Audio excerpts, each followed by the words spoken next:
Hi, I'm Shayna. And I'm Tracy, and we are the creators of The Pump and Dump Show. We are moms, but we were women first. And in this podcast, we explore what it's like to be a woman who also happens to be a mom. Before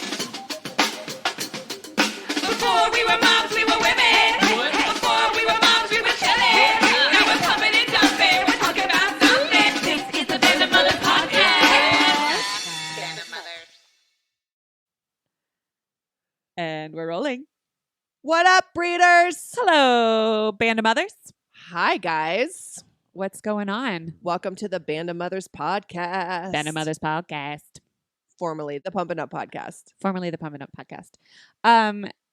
You know, it's funny. So since we changed the name and announced it last week, we didn't really talk about our connection to the phrase Band of Mothers. We just kind of skipped right over that. We're like, we renamed it. You're a Band of Mothers.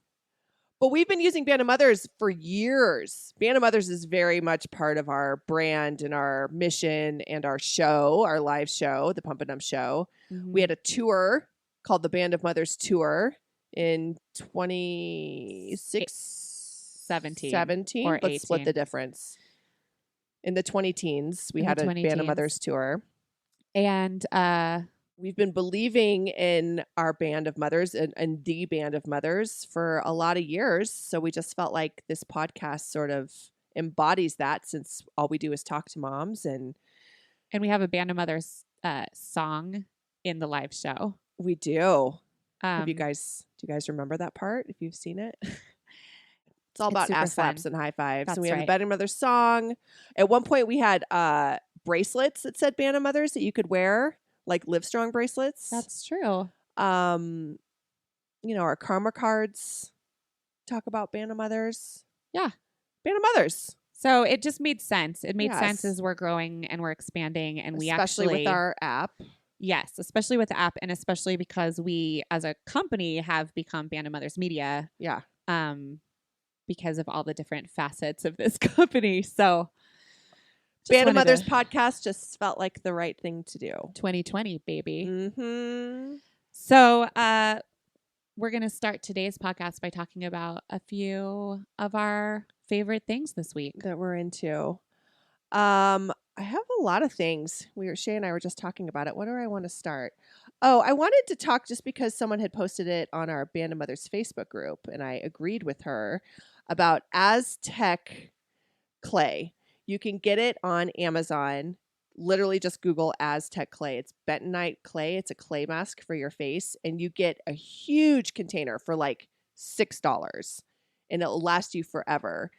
And that clay mask is like my emergency, like deep suck mask when things aren't going good on your face and you just need like hardcore pull out all the impurities. So that's what I try to do with like when we come back from a show, like travel, I throw that thing on within the 24 hours I've returned from an airplane ride. Let me ask you a question.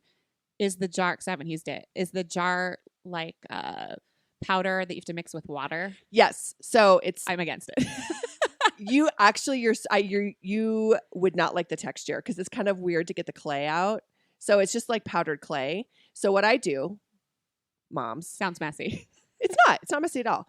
It's 1-to-1 ratio. And so here's the trick that I've learned from the internets. 1 tablespoon of clay mixed with 1 tablespoon of apple cider vinegar.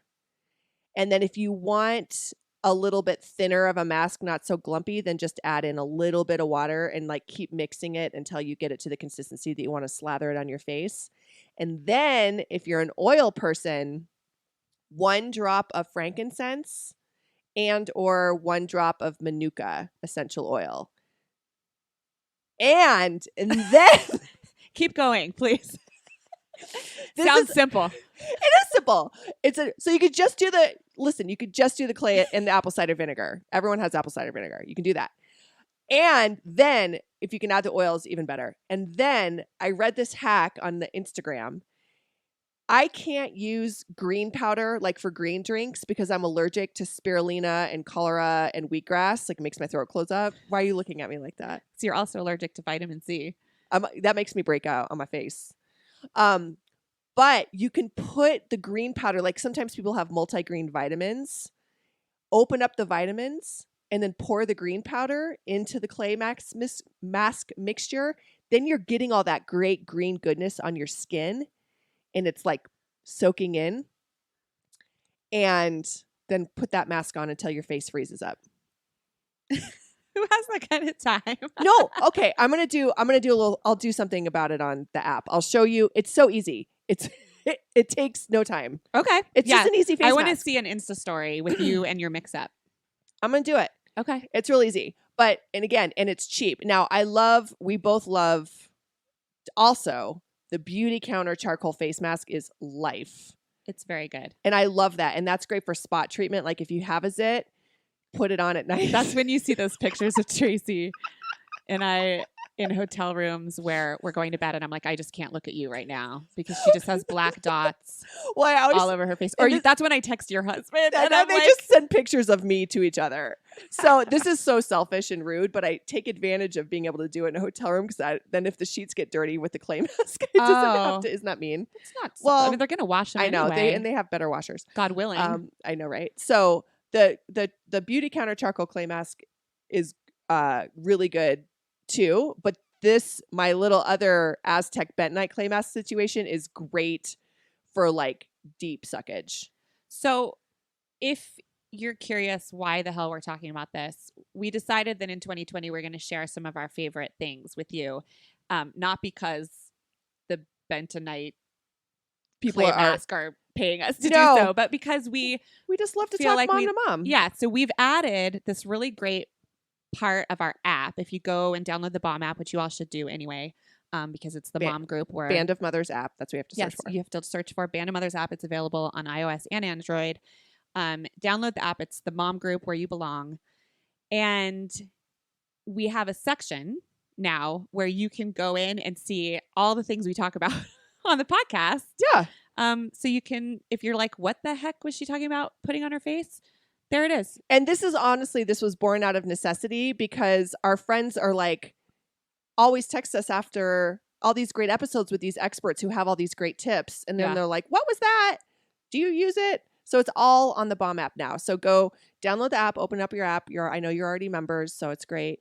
And then go to streaming and fun stuff in the left nav. And it's called Shop the Podcast. But it's not really shopping because we also include like movies, just like whatever we talk about. Just a running list.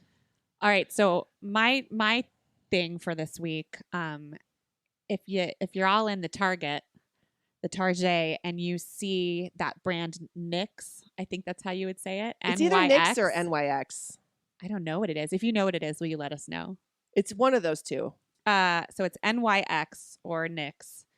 They have this lipstick. It's like small, so it fits in your pocket or in your purse, which is important to me because I'm so over. If I buy a lipstick and I can't fit it anywhere, it makes me super mad. I'm so over that too, Shay. I hate it when my lipstick's too big. I'm just saying I'm picky about buying a lipstick. And you like everything tiny. I carry a small purse. Such a man. So it's the NYX Soft Matte Lip Cream. So here's the thing about it. Usually when you get like a stain or like a lipstick that stays on for a long time, it's really drying. But this is not, you guys. Is it soft matte an oxymoron? You can get, well, no, it's a soft matte. It's exactly what it is. And you can get like bright, awesome colors. Like I got a red recently. And so you can either put it on like a stain, just like a little bit, or you can really put it on like I do for shows with like the bright pink. Mm-hmm. And it doesn't make you feel like you have like hard Aztec bentonite clay on your lips. Yeah. Anyway, we're going to put that on our BOM app for you so you can check out what the hell I'm talking about. What else do we like? Oh, so for our team this Christmas season, we got everyone these great earrings by our friend Chris Nations. And she actually is a college friend of mine. We were sorority sisters together, but she and her sister have an amazing jewelry company, chrisnations.com. And they made these gold and green hoops. And on the hoops, it says, I got this. And it seems like it would be weird. And neither Shay or I are really like word people, but there's something about unless it says Louis Vuitton. That's a logo. No, but like we don't wear t-shirts that are like live, love, life or live, life, dream or, like we don't wear like phrasey t-shirts. Although you No. kind of do. I You've have got your one. hustle. You have two. Oh, I have my hustle sweater and I have one t-shirt that says love wins, but I'm always wearing cardigans. So it always looks like it says love wine. And I'm like, no, love wins. Love wins in your hustle sweatshirt. Yeah. But these say I got this, which is very like in keeping with us as a company. We have to tell ourselves Building that our every morning confidence. in the mirror while we're crying. I got this. I got this. And I gotta tell you, it's like I love they're hoops and they're fun and they're pretty, and you just kind of feel a little bit more powerful when you put them on because you can't really see the words, so it's just like a really pretty earring, Mm-hmm.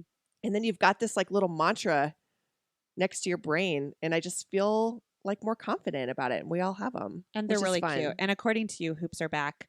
I don't have any sense of earring trends, but I'm into it. Hoops are way back, and you should wear them because you look pretty in big earrings, and you Thanks. should just go with it. Well, we talk about this in this We episode. do. It's a perfect segue. Perfect segue. So that's some of our things for this week. Yeah. And we'll be back next week with even more things that we're loving to share with you. But this week we are speaking with, don't freak out, we're speaking with a stylist. But she specializes in personal shopping, but also like reorganizing and helping moms specifically go through their closet and repurpose clothes, put them together in different combinations, and really show you how to use the clothes that you have and how to make them work to your advantage, and also empower you to get rid of the clothes that just aren't serving you. And we all have those pieces that just hang over us like a dark cloud full of regret and Or those shame. pieces were like, I'll fit in that again know. one day. Yeah. Never called clothes pieces in my life, by the way. Well, I feel like David from Schitt's Creek. pieces. Yeah, so she's just got this great perspective on personal style, which I think for moms is like a weird concept because all of us, no matter who you are, unless maybe you're Chrissy Teigan, if you had personal style before you had kids and before you got pregnant, it definitely dips, at least for that first year after you Or have the shifts. child. Yeah. It shifts. And then you just wonder, you look at all your clothes differently because all the stuff that you used to dry clean, you can't wear that anymore because your kids will ruin it. Well, there's that. And yeah. then there's just feeling uncomfortable in your own body. And then there's just being busy and having to bend down and pick up Legos. And your need for clothes changes. Your need for elastic changes. Totally. So it certainly was helpful for us and a bit revealing about our own insecurities. Yeah, So we really worked through, some deep stuff. It's not just about clothes, if you get our drift. If you catch our drift. Okay, enjoy.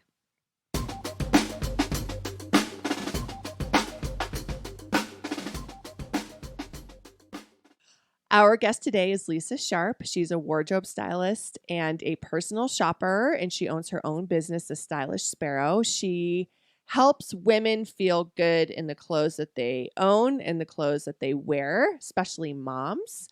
And we're so excited to talk to you about clothes because moms have a hard time buying clothes and wearing clothes, generally speaking. Or just getting dressed. Or just getting dressed. Yeah. So tell us a little bit, Lisa, your background and how you came into Stylish Sparrow. I worked as a social worker for 18 years before I started my business, and I loved that career. But it came to an end, as all good things do. Yeah. And I needed to try something different. My mom had Alzheimer's. I was working in palliative care, and it was just too painful to try and be a mom to my young daughter and stay connected to my husband and stay connected to my parents as my mom was going through that illness, and then go work in that professionally day in and day out. So I needed to assess what are my other skills and what else can I offer to the world? What are my other interests in my life? And I think as women that we go through that throughout our lives. You know, there are Absolutely. seasons for things, and we're multifaceted and we have more than one thing to offer to the world. And I was at a crossroads of trying to figure that out. And fashion had been something I had always loved. And when I was in college, I wondered about studying fashion versus social work. And I went the social work route, and they are very seemingly disparate fields to study and to pursue as a career. But I am finding the connections between the two. I mean, people are what I love the most in life, and I Mm. think it's the most valuable thing on planet Earth. So investing in people is what I love. And doing personal styling and wardrobe consultation and shopping and all of that so that women can feel they are their personal best in their everyday lives, that's valuable. And it's taken Mhm. me a while to own that value as I transitioned away from social work. But I came to a place of realizing that we set the tone for so much that's around us in our place of work, in our homes. And if we're not feeling good and embodied in what we're wearing, it changes how we feel about ourselves. And then that changes how we interact with people around us. Mhm. So it is very important. Let me ask you, do you think that being fashionable or being connected to what you're wearing is like something you're born with? Like, do you think it's a talent?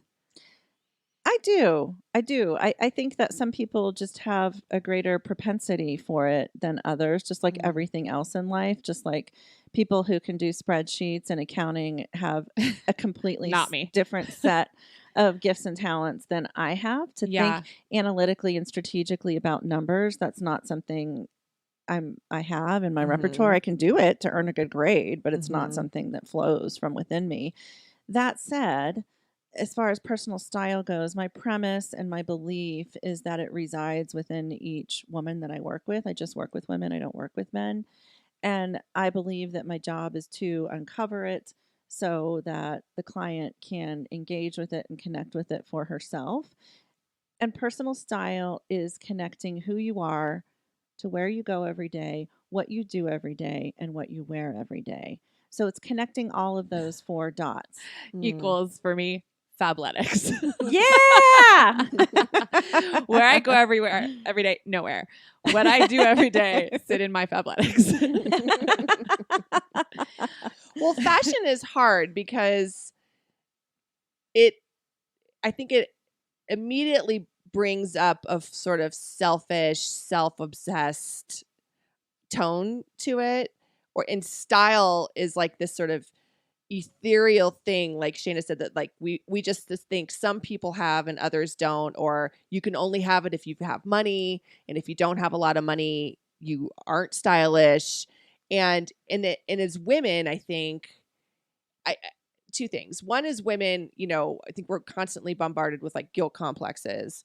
And then when you become a mom, it's like how much am I allowed to spend time thinking about myself when there's all these other tiny humans, half of whom aren't even wearing clothes as we speak, So like it's kind of a dilemma to get your brain around style and fashion. And I get why we all just wear Fabletics. Mainly because it sucks in all of our muffin tops and it's comfortable. Well, when we were in New York last week, Tracy and I mean, I feel like I had this really weird realization kind of looking around the East Village where we were staying with all of these 20 something women, expressing themselves through their clothes.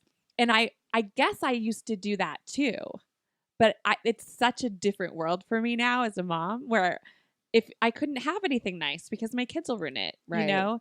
and or spill something on it or my milk would leak through it or whatever the hell it is. But like, it's so different than like, is it like, did we have that in us at some point and it just kind of flitted away with our souls?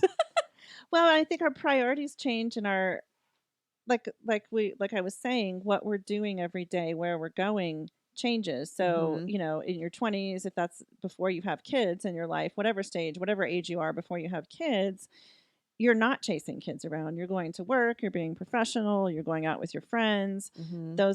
That's your lifestyle. But when you have kids, if you're spending time, large quantities of time at home with them, if you're working part-time or you're working from home, or if you are going to an office, those times when you are at home, sometimes it just can't be your priority, or it takes a different place in your life. And so you ebb and flow throughout your life with your personal style. And so Mhm. I think being a mom, for me, that was not a time when I was focused on my personal style. That wasn't even in my thought. Mm. My thought was, getting to work out of the house 3 days a week, being at home with my young child the other days of the week. and I bought stuff at Costco, and I was comfortable, and I did buy things that I liked, as Mhm. much as I could, but also some of it had to do with I have time to get this right now, Right. and my pants have a hole in them, and so I need to just get this right now Yeah. because it's right here and it's $19. with a box of cereal. Yes. Let's talk about that. How do you feel about buying clothes at Costco and like that idea that I think you hit the nail on the head. Like I have time to buy it here, which is why everyone loves Target so much. Does that do us a disservice? Or is it doing it a service? I think that's for each person to decide for themselves. I think that if that works for you and you feel good about yourself and it works in your life and it makes things efficient for you, great. I think there's a time in our life where we're going to Target and going to Costco and getting everything done in one fell swoop and unloading the kids from the car seats one time as opposed to 2 or 3 times is easy. And their, return exchange policies are so easy, especially at Target. If you can't try it on, you're going to be back there next week for something Right. else. Oh my God, that could not be more true. It's That so is true. so true. Which is different than going to a boutique. Yeah. And you need to be in a dressing room and have time and all of that. So I think that each of us has to decide that for ourselves based on what season that we're in. Most moms that I have worked with and what I went through personally as well is that transition of you're finished nursing your last child. You're not planning on having any more kids. Maybe your youngest is now in kindergarten or first grade. And that seems to be the time that women start to tune into what they're wearing again.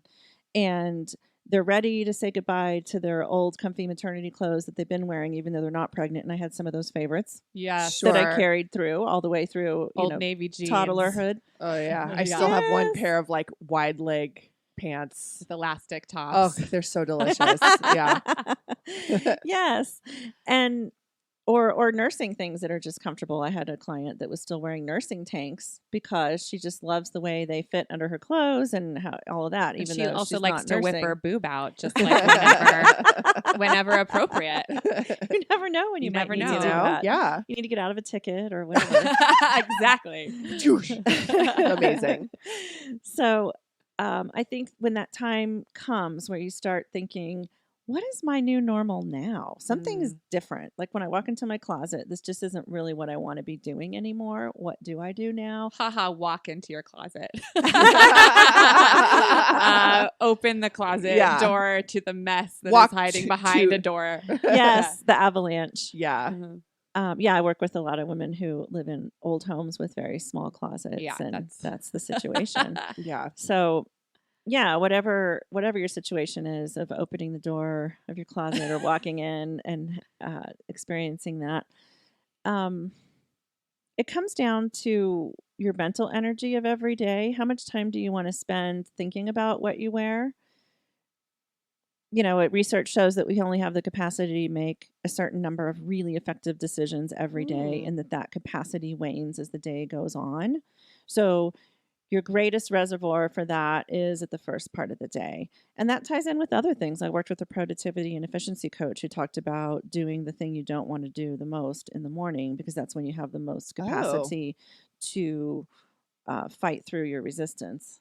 As the day goes on, that wanes. Or there's a book about it called Eat the Frog First. Do the thing you don't want to do first in the Oh, day. That's why most people work out in the morning. Yes. Yes. Yeah. Yeah. Absolutely. I mean, I totally suck at that. And it's something that I'm trying to practice and integrate a little bit more into my life, of looking at my day and saying, what do I want to do the least? What do I not want to do? Oh, Okay, that's just a great way of looking get at it done. Yeah. And move on to those things that I really want to do. So getting dressed can be one of those things, a task, and something that you really want to avoid or that you dread. So, and we have to do it every day, unless you live like in a nudist colony or something. You have to put clothes on your body every day if you're Mhm. going to leave your house. So if you have to do it every day, how can you make it pleasurable or enjoyable, or how can it suck the least Less. amount? So, and so putting on clothes, quote unquote, is a fluid concept when you're a mom. I mean, I literally drive my kid to school in my pajamas and my slippers. And, we joke about putting on pajamas, your clean pajamas to go to Target. So how do you define actually getting dressed? And does does it include the leggings and the fabletics, or are you talking about like intentionally putting on like real clothes, like with buttons and tailoring? My blood pressure just rose I know. when you said buttons. Like, oh God, no. Elastic only. As opposed to your Snuggie. As opposed to, I mean, I got dressed for you today because I guess deep down I was trying to impress you. This is the only thing I have that I like, and it's still elastic. Yes, I think we're moving that direction. I think that the athleisure culture has caused us to embrace comfort above all else. And most women I work with, even if they're in a corporate type setting or something like that, they want to be comfortable. They want fabrics that are soft. And I think now that we've experienced that through athleisure and the freedom to wear yoga pants whenever we want it in everything. And there's Beta brand pants that are yoga pants you can wear to work. I'm representing a line of clothing called Peach that offers that same sort of thing where it's, a Ponte knit fabric that you can wear all throughout the day. And I think that none of us want to have to change clothes during the day. We don't want to go to the gym and then have to change clothes and then go to our next thing, unless we're a big sweaty mess. And then maybe we do want to take a shower, sure. But depends on what kind of exercising you're doing. Depends on if you actually go to the gym. Yeah. Oh, I'm sorry. Did you mean the Starbucks? Sure. That's what I thought you meant. So what does getting dressed look like? It looks like looking at your day and what am I doing and how do my clothes need to be in alignment with that? Am I chasing my kids around? Am I sitting on the floor? Am I showing up at drop off and pick up? Do I have to get out of the car? Do I have a coffee date with a client at noon in the midst of all of that? And what the hell am I supposed to do then? Because I don't want to drive home and change clothes and put lipstick on and then go meet the client and then go home and change clothes. Right. So how do you have clothes that can move with you throughout your day? So that's what I'm really loving about Peach right now, because I feel like they offer that to us as women who have that kind of lifestyle. And that's what my lifestyle is currently like. If I don't have a client meeting or a client appointment, then I'm running errands. I'm at the grocery store. I'm making phone calls. Maybe I'm on a Zoom call. So then how do I get ready for a Zoom call? Oh, come on. You don't even have to wear pants in a Zoom call. That's right. But I feel like I have to put on some lipstick. I can't look like I just rolled out of bed. No, we do it too. As I what know. I'm, as part of my job. rule, my personal rule is if you have more than 3 Zoom calls with the same person, then you no longer have to put on any makeup. That's the rule. It's like dates. It's like dating. So after a while, I'm like, you know what? This is who I am. And I just always look like I'm a heroin addict. And eventually they're going to figure it out. So I might as well just own it. I like it. Is there like a formula for, as somebody who specializes and helps people, like does your company or do you have a formula for like the key items that every take-up mom should just have at her disposal? Like maybe you buy 2 or 3 of this one thing. Like what are the key core pieces that every mom should have in her closet? I think in general, having an outer layer that you feel really good about, whether it's a poncho or a long cardigan or a great coat, something that you can throw on top of your, I call them my home alone clothes, those things I'm wearing that are comfy and stretchy. And I think of my home alone clothes as my base layer. So when I have one of those days, like we're talking about, where you're going from dropping the kid off at school to going home and cleaning up the kitchen and then meeting a client for a cup of coffee and then doing a Zoom call and then catching up on your email and then you go back to drop off and then maybe you have something you have to be at 6 p.m. It's not too dressy, but so or you're headed to the mountains here in Colorado. You're going somewhere away on the weekend on a Friday night.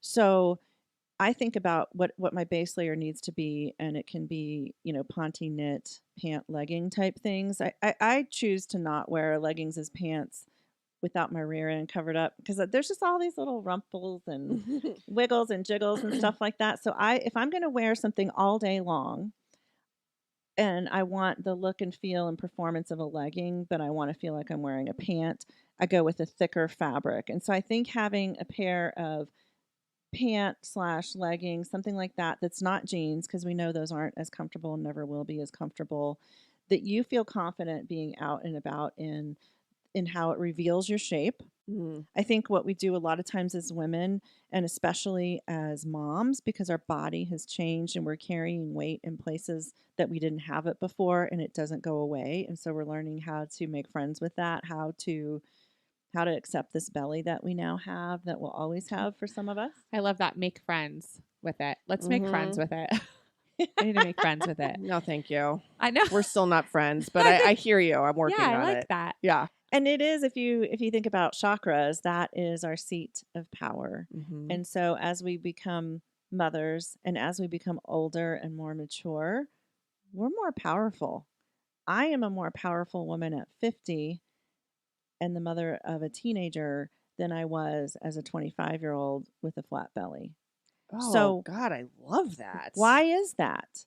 And why does our culture want to shrink that part of our body on the mud flaps you see on the back of trucks? Mhm. What's the narrowest part of that silhouette? Mm. Mhm. That seat of power. Wow. So we all have to make a decision and how we're going to respond to our body changing. So why not embrace our power, embrace our body, and make the most of it, and do what makes us feel healthy, whatever kind of exercise that is, whatever kind of movement it is, whatever kind of eating that is. Enjoy it. Give yourself permission to live the life you want to live. There's a documentary that I watch once a year for myself personally, and now I watch it with my daughter once a year now that she's Ooh. 13, and we're going to watch it together every year. I need it for a personal reset in my mindset, and I also recommend it to all of my clients. And a woman in Australia, Taryn is her first name. Her last name escapes me right now. She went through a very interesting personal journey in her relationship with her body and the shape shifting of her body after motherhood. And she posted a before and after picture that were the reverse of what we usually see as a before and after picture. And what the before picture was her quest to have the perfect body and to become it wasn't a bodybuilder, but it was that kind of competition that you do Mhm. for the ideal body. And she worked with the trainer and all of that, and sculpted herself into her ideal shape. And what was shocking for her to realize is that she was the most unhappy she had ever been in her life, and that she reached her ultimate goal and saw that it was really a vapor. And then her after picture was after she decided to let that shit go and just say, this is me, this is how I am today. Look at what my body accomplished for me. I have these two beautiful children, and my husband loves me, and I'm the only one that hates myself. Mm. And so her after picture was a very tasteful nude photo of her with her ripples and her real body, like we all see when we look in the mirror at ourselves. And she just had like a global reaction to that on the internet, and decided she needed to keep going down this journey of what is this that we're doing to ourselves. And she went around the world and interviewed different women with all different kinds of shapes and sizes and things, even a bearded woman in India, Mm. and how she has decided to respond to that in her body. And it makes me cry every time I watch it, because the beauty of humanity that we're missing out on by trying to squeeze ourselves into an ideal, and if we don't fit that ideal that's set in front of us every day in media, and even that we project in our own little projector in our brain to ourselves of what we need to look like and be like, is absolutely sucking the life and joy out of us. It's a big fat fucking lie that we need to be Mm. at a certain size or shape to be beautiful. We have a terrible problem of a lack of beauty diversity, whether it's size, shape, Mm. race, ethnicity, all of that. Mhm. There's a full spectrum. I mean, beauty exists in every person. And I Mm. feel that each of us is designed and created in a divine image. And if we can see that about each other and almost see like a halo around each other's heads, and realize that we are a reflection of the divine. Mm. And why are we doing that to ourselves? And I think that it's very, very destructive. And the What's the name of the documentary? embrace. Embrace. Embrace. And she's got a course out, and I think she's working on a follow-up film, if I'm not mistaken. But I think that the message I want to really believe for myself and I want to offer every woman I encounter is that you are the ideal beauty today. Just as you are the ideal. I mean, right now. we've talked about this so much. I mean, do you actually think people believe that? You mean If about they- themselves? Yeah. Well, it's certainly a hard thing to do. Yeah. I mean, I love that you're trying to help people to believe that. Do you think you actually turn people around? I'm just being brutally honest. I mean, I know we can all talk about it, but in the end of the day, when we're all home, I think we still have those pings of just like things that we don't like and yearnings to look a different way. And how does that ever leave you? I don't know that it ever really does. And so it's not like, reaching nirvana and accepting that and believing that for ourselves every single day. It's a practice. And I think that there is freedom and liberty that we can experience incrementally as we start to appropriate that for ourselves. And I think that we all believe what we want to believe in the end. Sometimes it's not a choice, but I think that I can choose to entertain thoughts and give space to them and on and on and on and on to where they take root and then they take deeper root and then they take deeper root and they're still going to come up and I still have to deal with that and I still have to pull the weeds. Mm-hmm. And of you're still covering up your ass. Yes. So there are things that you don't like that you choose to cover. Actually, I feel kind of great about my ass. I have to say, I feel like it's a positive asset that I have. And yet I feel myself turning red right now because You are a little bit. No, I'm into I know. it. I feel like really, really, it's hard for me to say that out Yeah. loud to you. Yeah.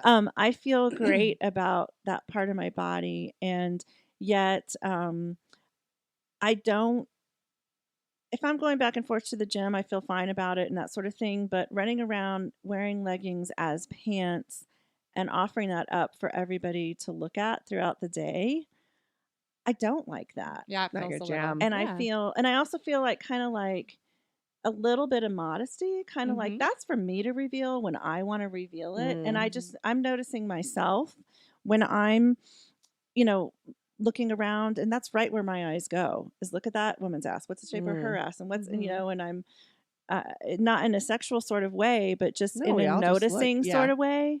And so I just don't want people looking at my ass. Yeah. Not because I'm ashamed of it, but I just feel a little more private about that. So for me, and I think that's empowering that we all get to choose what we want to reveal.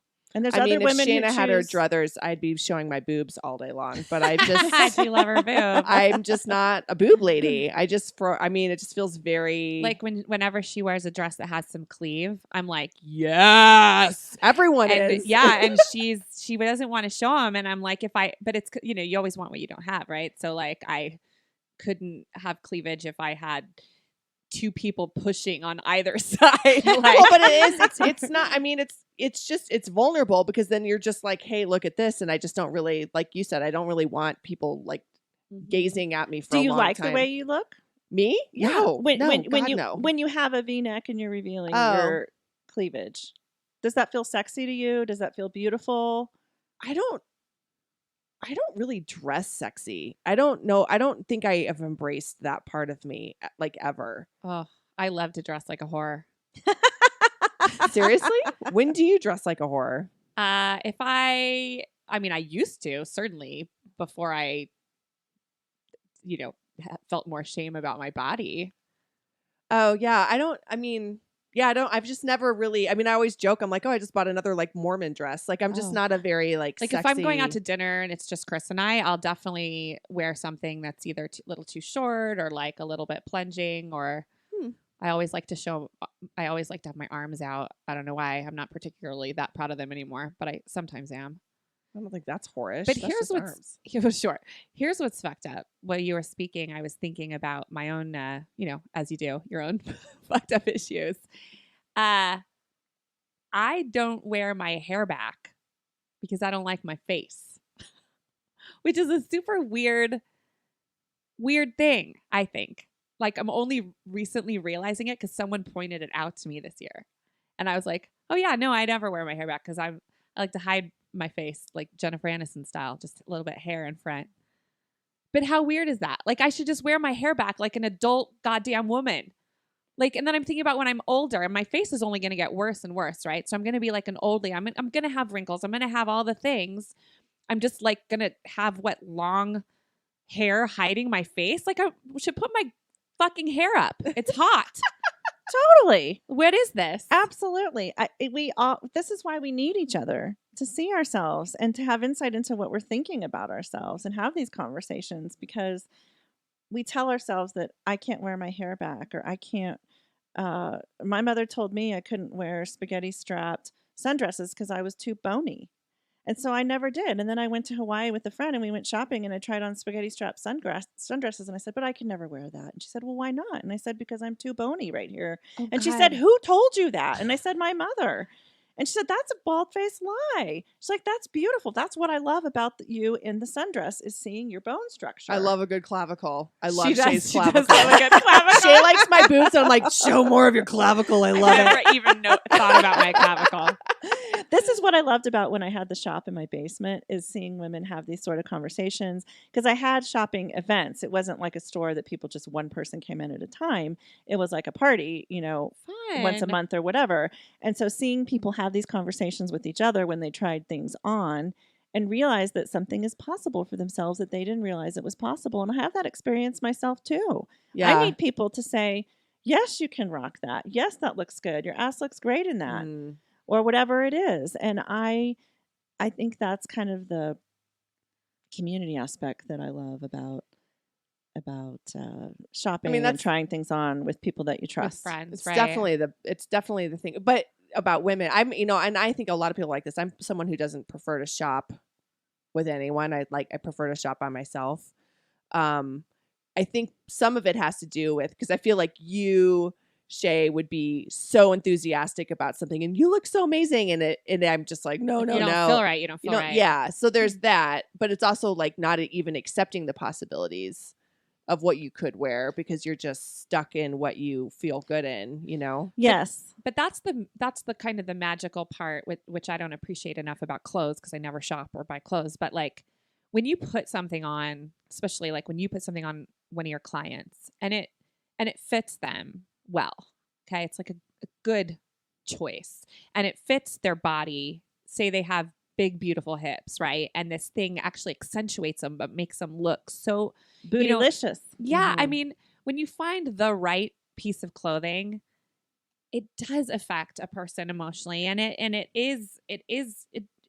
feels good to feel like you look good. And I think the struggle is finding that, like, Mhm. needing somebody like you to go through my closet and say, That doesn't fit you. yeah, Do you do that? that doesn't fit you, right? And then B, well, I see this shirt, but what if you put it with this thing? Like Yes. things that you would never think of because maybe you're just not inclined.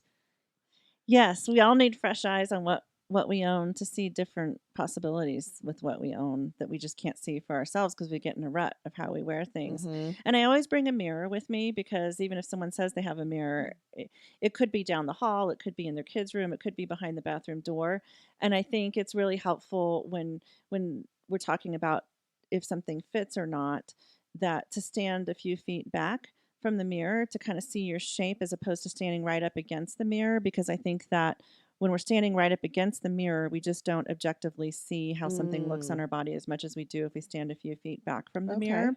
And I think looking at that together in the mirror and saying, do you see how this reveals this curve right here and how pretty that is? Or do you Yeah. see how this is hiding this, or how it's adding visual volume in this area that's not even there, but this piece of clothing adds the visual volume, so that it's helping people to see things for themselves, as opposed to me standing there and saying yes, no, that's good, that's bad. That doesn't really get anybody anywhere. That just accomplishes a task and checks something off a list. I really like working with clients to see things for themselves. We just want to pause this interview for a brief but important announcement to share with you about our brand new social media app for moms, Band of Mothers. Band of Mothers is a independent social media app created for moms by moms. It's the community you've always wanted in the digital space, and it's available on iOS and Android. We really believe in love, not just likes. And social media these days can be daunting and Overwhelming. To navigate as a mom, especially as a new mom. So we decided to take the conversation away from the regular social channels and give moms a place to have real conversations, mom to mom, without any ads coming through your feeds or feeling like there's a lot of dissension. I mean, one thing that we're really proud of is we just decided to take a stand that there are no trolls and there's no bullying on Band of Mothers. So if someone goes off on a member and leaves a diatribe that we've all experienced or read online, that person gets one warning. If they do it again, they're out. And it doesn't mean that we don't support disagreements, because we encourage it. But thoughtful conversation is really our goal on Band of Mothers app. And respectful disagreement, because that's fine. And kindness, because that's really all we ever need as moms, especially in those early days. But it's a group-based app, and you can join the main group, obviously, when you join Band of Mothers app, but then you can find other groups within for finding like-minded people or people who are in the same struggles as you. If you're a mom of twins, if you just want to learn about beauty and wellness, there's lots and lots of different things to explore on the app, as well as awesome deals in a section we call Bomb Deals. That's kind of like Tinder and Retail Me Not in one place. So you can just nurse your baby and scroll through deals. Yeah, exclusive deals that are just for this app. We also have our fun section called Shop the Podcast, which shows all of the different products that have been discussed on all of our past episodes. And that's just a fun way to see at a glance. If you loved the skincare episode and can't remember what she talked about, it's all listed. So that's a really fun thing to scroll through. You can access our podcast directly from the app. You can also see all of the upcoming Pump 'N' Up show events directly on the app. And that's just access, but you can DM friends, you can make friends. What you're not going to see is rankings or how many friends people have or how many likes people are getting. And you're not going to have your post be ranked higher than someone else's. It's all equal. And that's really important to us. And we're just so excited for this community to grow. And we just encourage you to download it, check it out, leave some posts. We know it feels different to jump from traditional social media to an independent app, but we promise you the love is there and we just can't wait to grow with you. And if you set your notifications, you'll just get a notification when people post in the groups that you're in. And it's super easy to bounce in there and check. You are on your phone anyway. Exactly. So, all right. Well, download the Band of Mothers app today because it is really, truly the app where every mom belongs. And now back to our interview.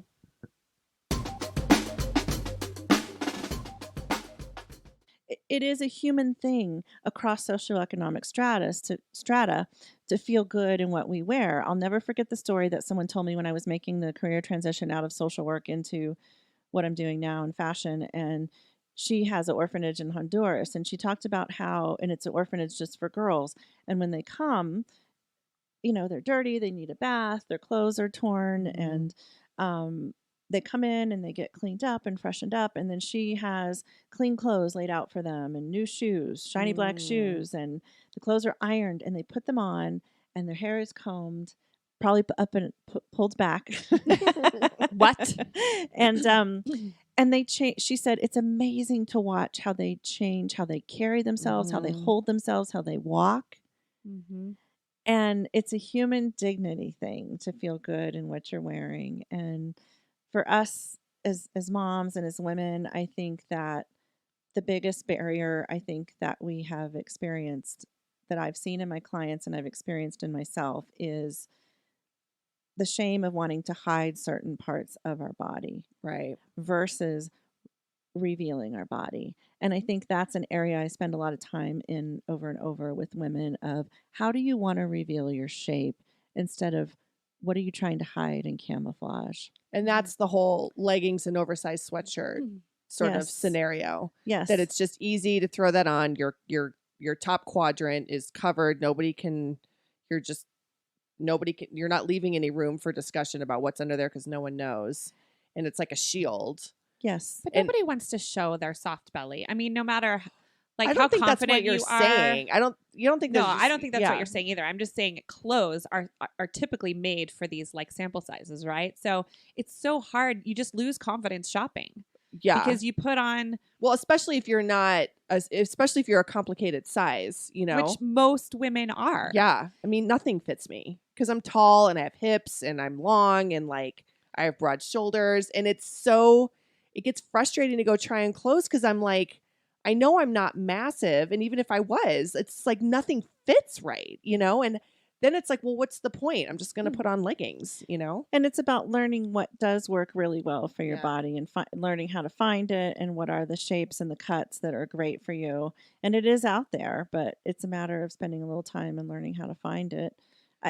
Talking about hiding as well, I wanted to bring up sexual violation as well, because if we've experienced that as women, that's another area that causes us to hide. And with the whole thing of me not wanting to show my butt when I'm wearing leggings. I mean, I was wearing leggings and someone reached in between my legs when I was in a children's store shopping. This guy came up behind me and Oh my God. right up in there. He went my right up in God. there. And I was so shocked and so taken God. aback. And women experience all kinds of things throughout their lives, all kind and very traumatic things, much more so than what I just mentioned. But that changes how we dress and reveal ourselves to keep ourselves safe, so that no one will come after us, or we're not quote putting it out there for somebody. And those messages that we get that it's our fault of what we're wearing for what we experience. So I don't want to spend a lot of time on that, but I just wanted to mention it as I think it's important to identify what are the reasons that we're hiding. And that's a big one. That is a big one for sure. Okay, so we got a little sidetracked. So you're saying, I love the idea of an outer layer that you can throw on over your, what did you call them? Your Home Alone clothes. I love that. Yeah, so your base layer of Home Alone, whether it's a t-shirt and jeans or leggings and a t-shirt, or in the summertime. Why do you have to be alone? Well, for me, I call it Home Alone clothes because I'm not going to see anybody, so I don't care what I'm wearing, and It's I'm like going your to be default. comfortable. Yeah. I call that my braless clothes. Yeah, I like it. Or I don't give a shit clothes. Comfy, my comfies. Yeah. Yes. So you're home in that base layer and you need to run out. And how do you do something that you feel good when you walk out the door? And because maybe you don't feel good in your braless or Home Alone clothes when you walk out the door. So I think it's super easy to, if it is whatever it is, whether it's at this time of year in the fall and winter, whether it's leggings or jeans and a t-shirt, having a really cute outer layer that you love. Whether it's like a leather jacket, whether it's a cardigan, whether it's a leopard print car coat, whether it's your favorite jean jacket. I can totally agree with that. I found this leather jacket on like triple clearance in Nordstrom, and it's the best thing I ever bought because every time I put it on, no matter what I'm wearing, I'm like, oh, okay, I'm okay now. Just sucks I have to take it off in the restaurant, Yes. But yeah, I like Yes. that. I'm a having cardigan wearer. You are a cardigan wearer. This one, but I think my biggest struggle recently is color. Like when I do Yeah. my laundry, my laundry basket's hilarious. Like it's like the most drab, just like brown, black, maybe a hint of green. But I would just love, it's like I have this fantasy that I'm a woman who wears her hair back, big earrings, and like color. But that's just I can't get there. I can see that for you. You can? I absolutely Do you think that's can. my I can next visualize level? it. Yes. And so what do you think your barriers? Do you not want people looking at you? Do you not want to draw attention to yourself? Or does that feel too complicated to try and integrate that into your closet? Oh, very I have good some theories question, about Lisa. my Oh, wife. Hold, please. I would say that whenever I do try, I don't feel like I'm myself. So I don't know where that is from a deeper level. I'm sure that's some subconscious programming that needs to be explored in a bath one night. But yeah, no, I don't know. I try, but then I just don't feel authentic to myself. And maybe my authentic self will always just have a big black sweater on. I don't know. But I have this fantasy that I have a different kind of confidence. I think it's important to ask ourselves, is this something that is an unexpressed part of myself that really wants to be expressed? Or is this an alter ego that's not, maybe it's not really me, but I want it to be me. Yeah. And just maybe try it in small, those things that feel really risky for you, whether it's wearing something more fitted or something more brightly colored or something that's a little more rock star vibe. Whatever it is that you're kind of shy to experiment with, try it in a really small dose and tone it down with some of those other things that are more comfortable for you and see how that feels. And then see if you want to expand that and grow that a little bit more. Huh. So like for Shayna, she doesn't. Very nervous about what you're about to say. No. I'm just like you. Well, okay. So I love you in purple, and we've always had this debate. Like I'm like, okay, there's I color like and there's purple. color, but you can do color within the range of the neutral tones that you feel good with. Mm-hmm. But like earrings specifically, like you put on big earrings and you look great, but it doesn't feel like you. So where's that balance? Is that just a transition in some point in your life? You're just gonna wear earrings? I would love to. I see people in these big, gorgeous earrings. My daughter adorns herself. She loves to adorn herself. She wears these big feather earrings. They're gorgeous. They're so fun. I feel like if I can't hide behind my hair or I can't believe this is very vulnerable. If I can't hide behind my hair or like my rock star persona, like I like to be a little bit edgy, then I feel like just like an unattractive man. Okay. Lisa, And help you know us out what? here. Well, Wow, that's a little extreme, I think. I have more confidence in that, but I certainly just don't. I don't think I like my face enough. But what's funny to me is that you wear your hair down. So what difference does a pair of big earrings make? Like it's all in there. It's I think it essentially- draws more attention to my face. Oh, does it? did I prefer you- for everyone just to be looking at my tits. Well, there's messages that we get growing up, and Oh, you think? what is there that has caused you, you don't have to answer this right now, but just as Mhm. food for thought for all of us, Mm-hmm. whatever our barrier is to enjoying wearing something that we want to wear, what is that false belief or that limiting belief? Where did it come from? Where did that kernel get sown about our face or our body or what we can or can't wear? I had a client that she always had her hair. If I remember the story correctly, her dad was parenting them kind of on his own, and it was 3 or 4 girls. And just to make it easy, he just cut all their hair off, kind of like boy haircuts, because he just couldn't deal with the long Mhm. hair in the morning when they were young. So she was often mistaken for a boy when they were out and about. And she never saw herself as feminine. And feminine was kind of a word that was hard for her to really appropriate for herself. And when we were working together, she just had such a strong feminine presence and energy about herself in the things that she was selecting and in the outfits that we were putting together for her speaking engagement. And it was for that the bitch slap of truth. Did you guys were you Never heard involved in that. I that? don't know, but I like it. No. Yeah, it was great. Ellen Melco Moore put that together with some other women. And so she was participating in that, and she sorry about that. It's okay. It's okay. So she was participating in the speaking engagement, and as she put some of these outfits on, sometimes I'll get a feeling, a really strong nudge about style essence words for Oh. some of my clients. And what for- does that mean? So kind of what is really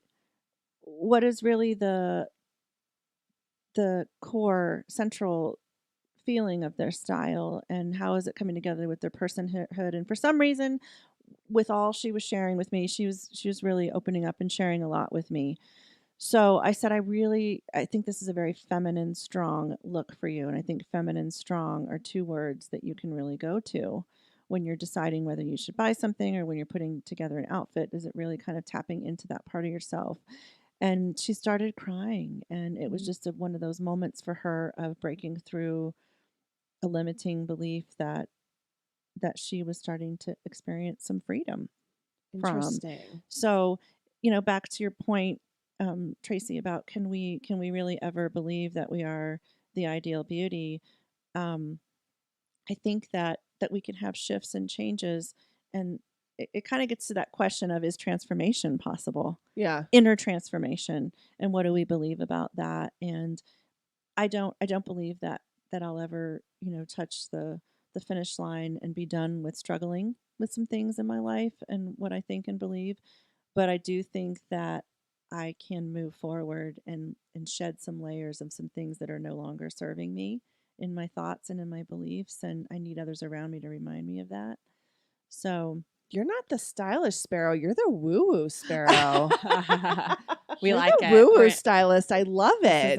This is our jam. So Lisa. I love like essence words. So one thing, so do you kind of help people define what their style is? Is that a direction that, I mean, I feel like women crave that. Like Shayna's like, this is how I feel. And if you can use those keywords while you're shopping, does it help you, or is that too limiting? Oh no, I think it can be really helpful, and I love to offer that and really work that way with clients who want to engage with me that way. Mhm. Not everybody wants the woo woo. I had a client last month who's just like, can we just get this shit done? I just want to get this worked out, and I want to know what I'm going to wear. And so, I've learned to check in with my clients and say, is this something you really want to develop for yourself and own it and move forward with it in your life, or do you want me just to come in and get it done for you every so often? Because some people don't, and so I need to tune into that and make sure that I'm serving them in the way that they want to be helped. So I've learned to ask that, but taking people on that journey of discovering their personal style is my favorite, and it's my secret sauce. Oh, your eyes just lit up. I feel like I go through phases. So like right now I want to burn everything in my closet, and I only want to wear wide leg pants and cashmere, which I think, if I'm honest,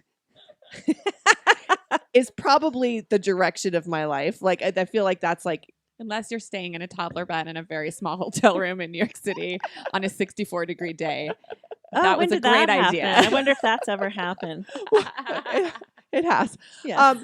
But like so I look at my clothes right now and I'm like, oh, that was like an old Tracy. That shirt does not feel like me. It doesn't. That was a part of my life that I was. Yes. A lot of it had to do with our show, and we had to buy so many clothes for press. And I look at them now and I'm like, that is not me at all. We were just desperate for things that look good on TV, which Yeah, was annoying. which as was hell. annoying. But now I just want it out. But then I'm like, am I just going to get rid of hundreds and hundreds of dollars worth of clothing, and only to do it again in a few years when I change my mind about myself again? Or am I just finally getting into this place where I'm actually realizing who I am and what I want? Is that possible, or do we just change all the time? Well, fashion changes. And I think most importantly, we change as women. Like you said, that's an old version of me. When I look at that, that's what I used to do. And I had a client realize that about, before we start our process of editing and organizing the closet, I have clients organize their clothes into yes. Like it's a hell yes. I love wearing this. I feel great about it. I don't need to talk to you about it. I get compliments on it. No. Like I put that on and I just always take it off. I never choose to wear it. And then the middle section is the trickiest part, because that's the maybe section. And we don't know if we're not choosing. We like it, Right. but are we not wearing it because we just don't know what to pair it with? Or is it used to be such a solid yes for me, but now all of a sudden it's in that category Yes. of that used to be a yes for me, but now it's not so much anymore because I've evolved and I've changed. Maybe it's deep inner growth that you've done. Maybe it's your external circumstances have changed. I don't need to be on TV anymore. Your career has changed. So whether it's an internal or an external transition that we've gone through, our clothes evolve and move with us. So bringing our closet into alignment with current personhood and lifestyle is what we have to do throughout our lives. And it doesn't occur, every year, or every 5 years, or every 3 years. There's not a magic number. It's about your personal evolution and pausing every now and then and saying, is what I have in here in alignment? And if it's not, how can I sift through it? Can I pull out those key pieces that I could restyle and use in the future? These other ones, the screaming yellow jacket, if that, I can't do that anymore. I'm ready to let that go. But this other piece, I can see retooling that, restyling it in the future. What do you think about these kind of unwritten rules of shopping? Just going to ask that, yeah. Like, because generally you find what you're not looking for, right? Like I haven't stopped thinking about that coat that we saw at the Nordstrom in New York, Tracy. She was like, buy it. I was like, I can't, there's nowhere for me to wear that. I'll never wear the sequin one over the I know, you totally should I have bought, and I know. feel the same about my Eileen Fisher shoes. Oh, wow. But you can order those online. You can get that. It was at Nordstrom.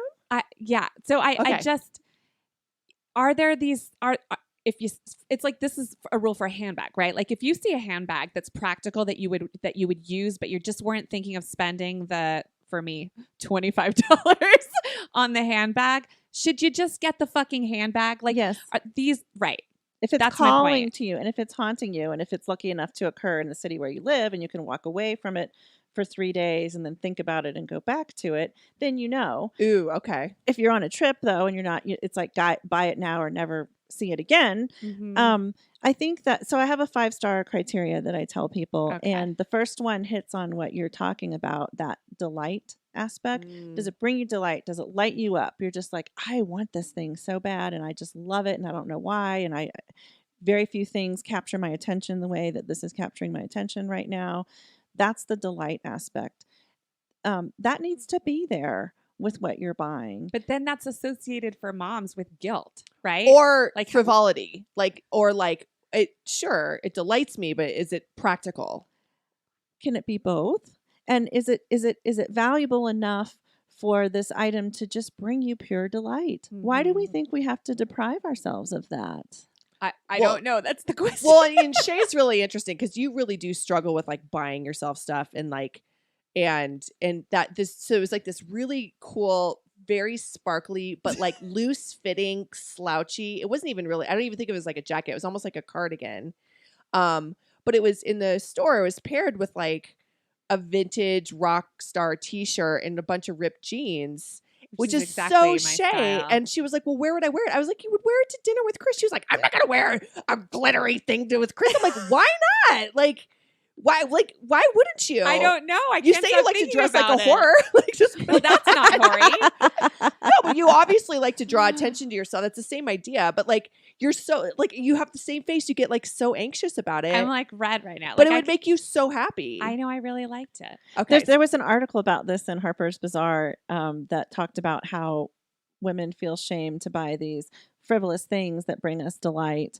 And it's a woman thing. If a man wants to go buy a raft for river rafting or whatever he wants Air for his fryer. adventures, air fryer. $10,000 watch or whatever. Yes, it's they don't have that shame and that guilt. I'm real jealous about that. Like we do. And so what is that about? And what is our society and what messages are we absorbing that say that we can't?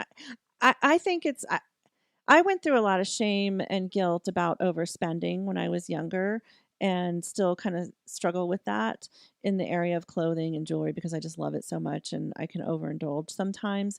And then I feel so much shame and so much guilt and have to have a meeting with my husband and talk about finances and we work through it. And I think that I decided probably within the last year or two that I was just going to let the shame part go. Why can't I just say, I love these things and I love this? So for Christmas, I wanted a fake blue fur coat. That's just ridiculous and totally frivolous and something that is not, quote, practical. But you know what? I am so happy when I wear it. It's my new best friend. I wear it everywhere I go. I almost wore it here today. I should have so I could show you.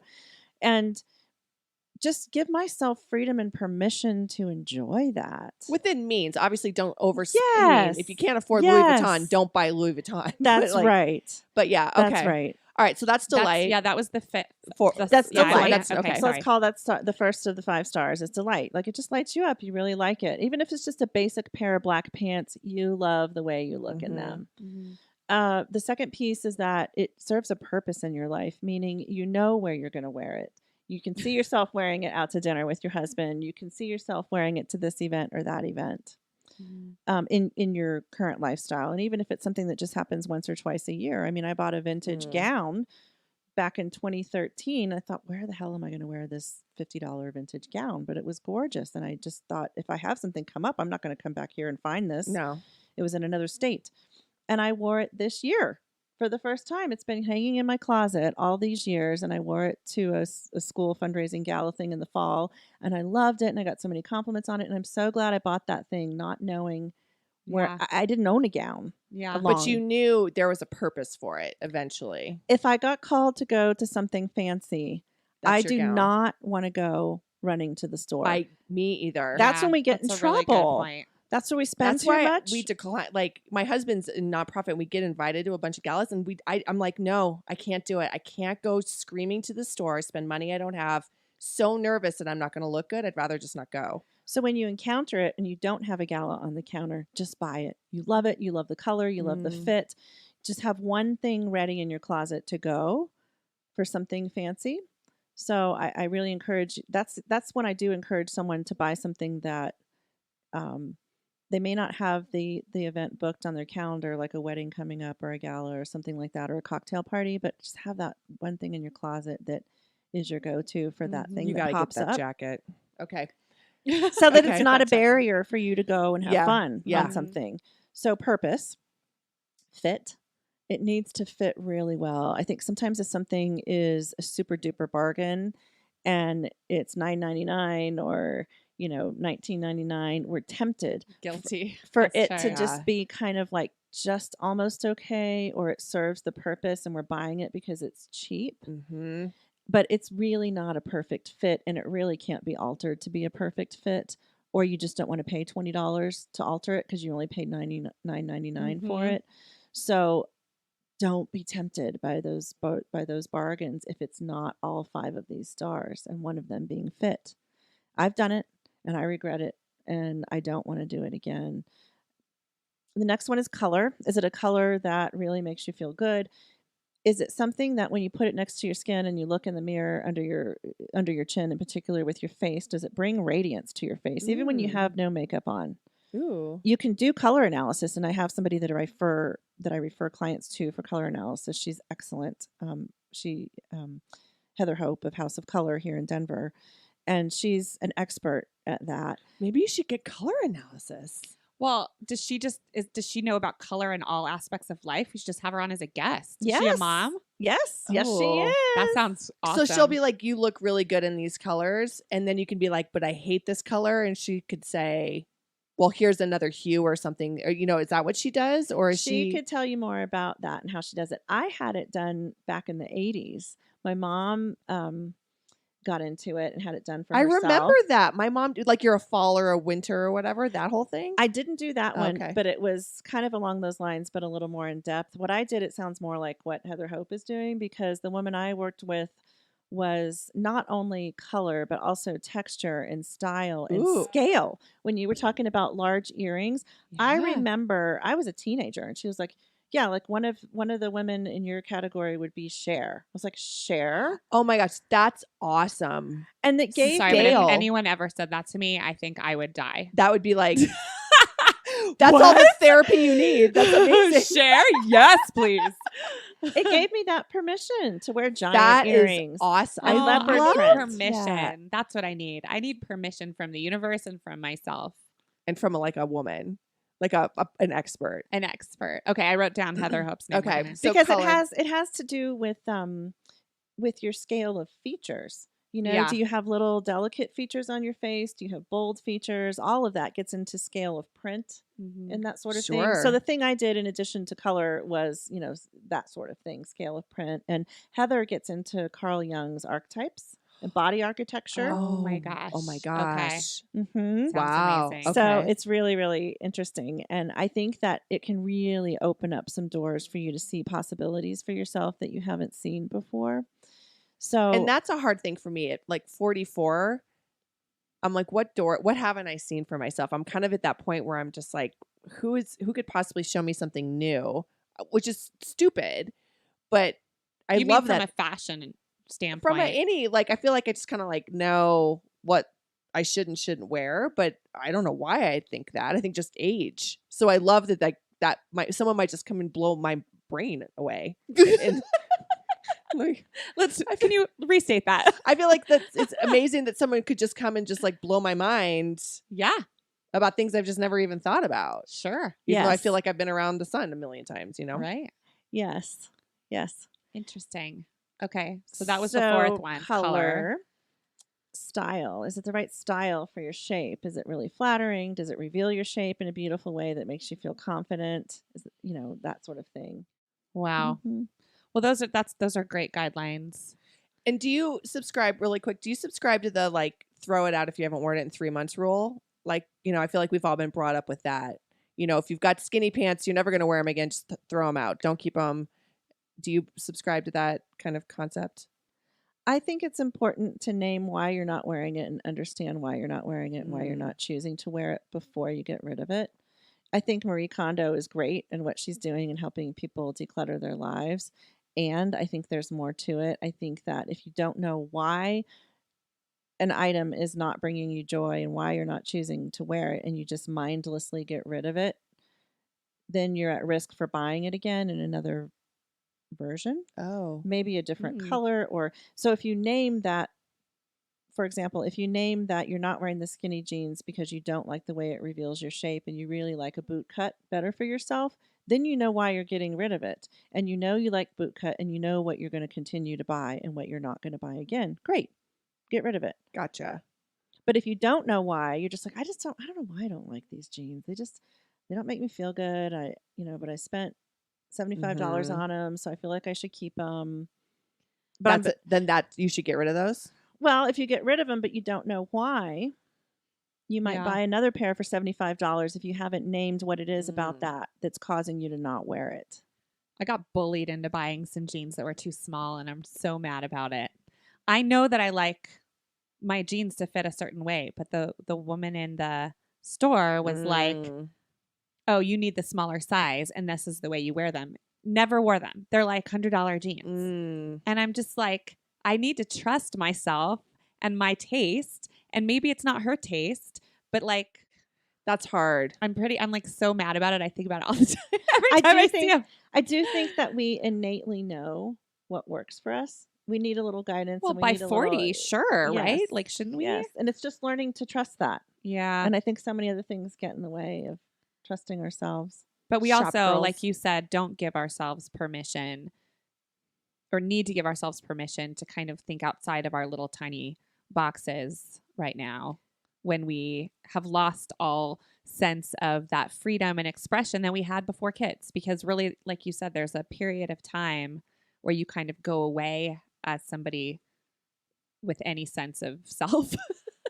And then you pop up when your kid's in first grade and go, oh God, I don't even know who my body is anymore, what my body, what I feel good in, that anything can be about me without feeling indulgent, that I want to spend any time or money or effort on myself and not my kids.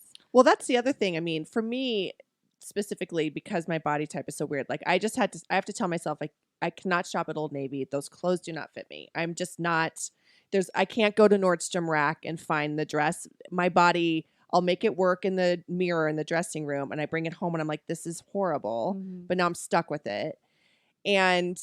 But I also think that a lot of people, it's so overwhelming to think you're going to have to spend money that you don't necessarily want to spend. So how do you find the value in your clothes and reconcile the price that you have to pay versus, with what looks good on you? And, how do you get to that point, especially if you're on a budget?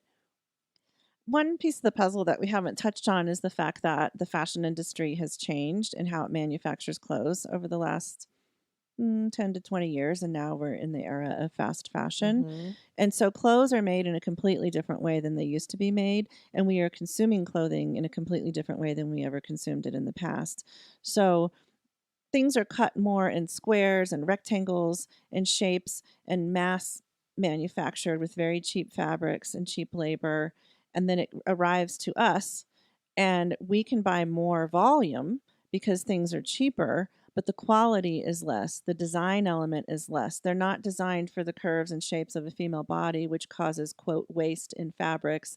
It costs more fabric. It utilizes more fabric to put in darts and extra seams and things like that are really going to showcase our figures in the best way. So we have crappy clothes being made, and then we go buy them and consume them because they're cheap, and then we can buy a lot of them, and then we feel crappy about ourselves, and it's just created this cycle. Ooh. And then we feel crappy about ourselves, so then we go buy more. And there's a film about this called True Cost. What's the true cost of fast and cheap fashion? And this is one element that they don't mention in the film, is the cost to us as people and how it makes us feel about ourselves.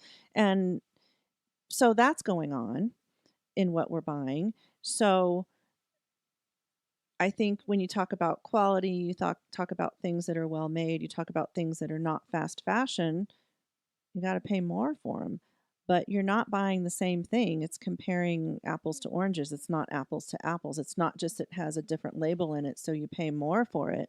The fibers are different. There's a different environmental impact on the planet between fast fashion and higher quality, what they call slow fashion.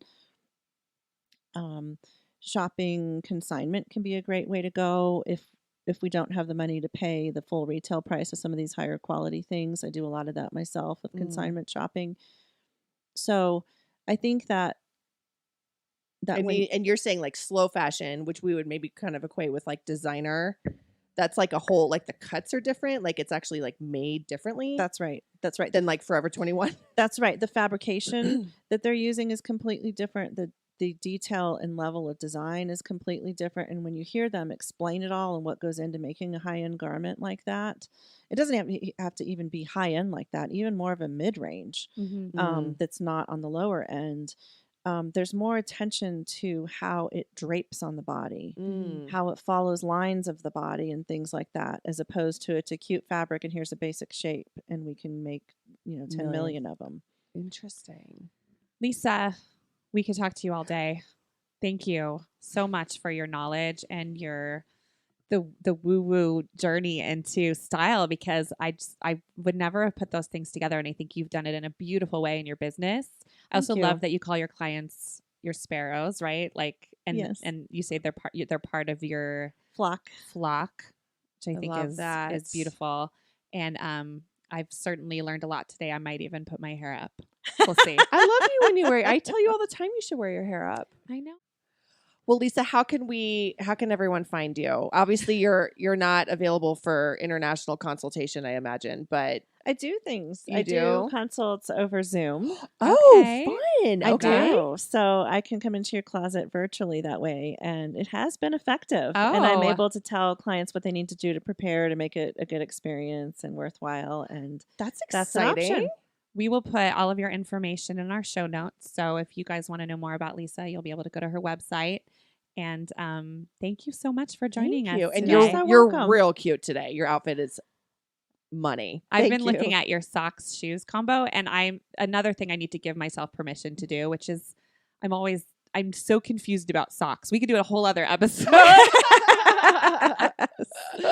Okay. Anyway, thank you, Lisa. Thank you. You're welcome. Thank you so much for having me.